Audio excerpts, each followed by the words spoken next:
Political call sign Maverick. The issue is party loyalty. And the question is there room for a so-called political maverick in today's hyper-partisan politics? Political revolution of the millennium. Welcome to Political Playlist.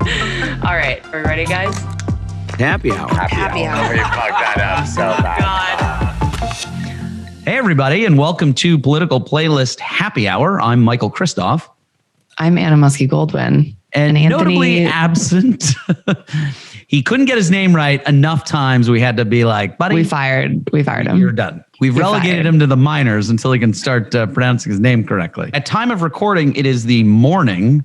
So good morning. Good morning. I just have coffee. I don't have a... I have like a extremely large jar of matcha. Whoa! I feel like this is sort of perfectly on brand, though. What, a mason jar of iced matcha? Also, there's like a real color palette going on here. You've got we've got some oranges, a green, orange. You've got like I have like a very chic glass straw. So today we are doing what we occasionally do here, which is zero in on one of our under 45ers. And we're looking at it through the lens of party loyalty. And the question I asked was, is there room for a so-called maverick in today's hyper-partisan politics? And of course, today we are looking specifically at Adam Kinzinger. He's a six-term congressman representing the 16th District of Illinois. He served in the Air Force in combat in Iraq and Afghanistan. And actually, prior to that, he did begin politics at the age of 20 when he was elected. I didn't know that. Yeah, he was elected the youngest board member of the McLean County Board. That's all to say that I think when you look at a guy like Adam Kinzinger, he has all of the Republican bona fides you could ever dream of. And yet he has very much found himself on an island of one here. The Lonely Island. I guess a lonely island of two, including Liz Cheney. Yeah. And this is really predominantly because he has come out against Trump initially in voting to impeach him the second time around. But now he's sort of further cementing himself on this island with his stance towards guns and gun reform. The last 2 weeks we've done episodes on mass shootings.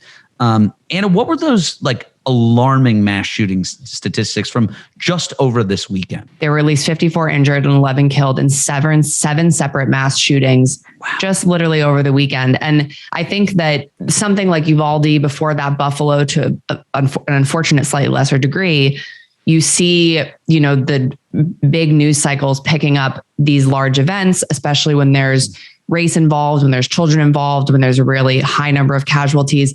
But in the US, a mass shooting is 4 or more people, which is literally happening all the time. And there have been hundreds and hundreds already this year. And I just wanted to add on to something you said about Adam Kinzinger that I think is really interesting. And I'd like to talk about today is like the idea that he bucked Trump pretty early on in the Trump era, I feel like has opened the gate for him to become this, I guess you would say moderate, but in your words, maverick politician on something like guns. It's interesting because I want to throw a stat at you here. Again, I'll put on my Anthony cap. Oh, so, Anthony. By the way, we didn't really fire him. There was a 538 poll that showed Adam voted approximately 90% in line with Trump or Trump's policies.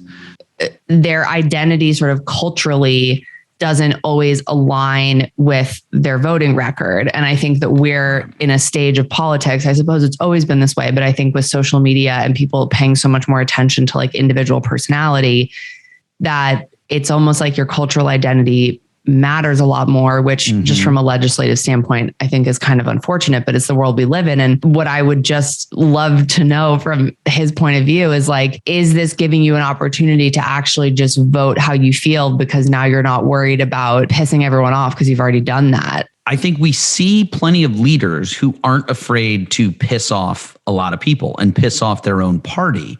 But it seems like they're able to escape political repercussions so long as they show this party loyalty. So that is all to say that, is there more room for these so-called renegades in the fringes of the party rather than in the middle of the party? Right. And like an Adam Kinzinger compared to an AOC. Like Exactly. AOC will still have her meetings with Pelosi and eventually be able to be in line with Democratic messaging, despite having views that are quite different than a lot of the moderates in her party. And the flip of Adam Kinzinger, I think, is that, like you said, he presents as the sort of ideal Republican politician, but and he's a very good looking white male, right? It's like, how more Republican can you get? With a military background.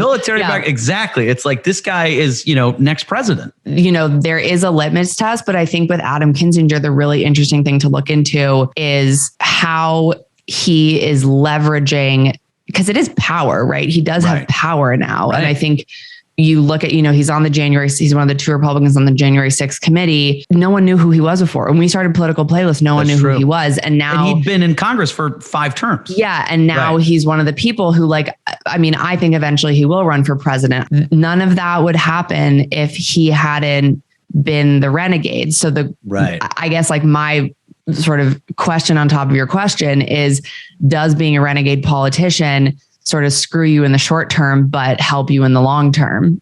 That's a great question. I'm totally with you, because do you remember we did an episode, this is going back now a little bit, where we talked about how we asked the question, is the real power in the middle of the parties, right? We talked about Sinema, we talked about Manchin, and it was kind of, surrounding when the infrastructure and all that was happening. And so to your point, I wonder, is actually this a brilliant long-term power play for somebody like Adam Kinzinger, right? And does this get him more gains in the long term, albeit, sacrificing the short term? Well, I think it's a gamble, because I think it depends what direction our country goes in, right? I think that in the short term, I don't think he could beat Trump in a Republican primary for president, but I think that perhaps in 10, 15 years, I firmly believe that we are hitting a precipice and there will be a political shift, as there always have been throughout history. And that maybe, a lot of the politicians that we cover, who are these young politicians who will be in it for, the next several decades, the people on the fringes might find their power waning, where the people in the middle who are, attempting the dirty word of compromise or attempting to switch their views in light of cultural events, like with gun control and Adam Kinzinger, as you've said, that eventually might be the payoff. In the past, Adam has sponsored a handful of House bills, bipartisan bills. He's been one of the few Republicans to do this. The bills that supported increasing background checks and revising concealed carry. And most recently, he's co-sponsoring 2 gun control bills, one of which raised the Age Act, which is restricting the purchase of some semi-automatic weapons and basically moving the age from 18 to 21. Again, things we've talked about, very incremental steps towards, a safer, more effective gun policy that is still seen as far too government overreaching among a lot of Republicans. But Adam is, of course, now maybe politically more free to carve out a position on those that, as you said, I wonder if that is actually a power play. With the Raise the Age Act, I thought that one was interesting, because I think that is the definition of incrementalism. You're not even regulating the weapon itself. You're not banning anything. And by the way, there's a lot of states where that's already the law. And so I think that something like the age, I feel like, yes, it's political capital, but I also think that Adam Kinzinger doesn't need to protect his seat because he's not running for reelection. He now has an identity in the Republican Party and in politics in general as a maverick. And so it's kind of this it's almost this silly thing where he's yeah, let's just let me propose this very little step because I'm clearly the only Republican who can do that for a variety of reasons. Well, I mean, it makes the case for, a real profile in courage, right? Because he is good. Yeah. Well, I have the book staring me down on my bookshelf here. Well, and the courage really comes from not needing to be reelected. All right. So final thought here. I want you to kind of look into your crystal ball. Okay. And think about midterms and 2024. Where is Adam Kinzinger in these two election cycles?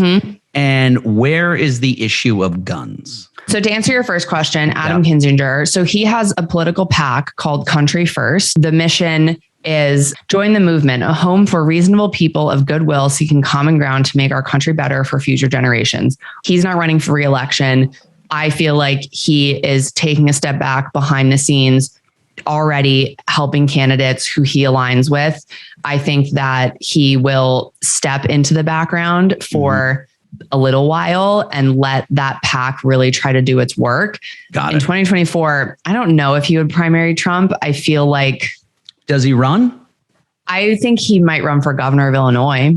I think he 1,000% runs for president in 2024. Wow. Okay. Absolutely. Does he, make it far? I don't think so. Yeah. Sadly, because I think he's. But maybe that's setting him up for being the front runner when there's a different climate. On that note, I feel like we need like a fun thing to close with. Okay. On 3, we cheers. 3. Great. Cheers. Cheers.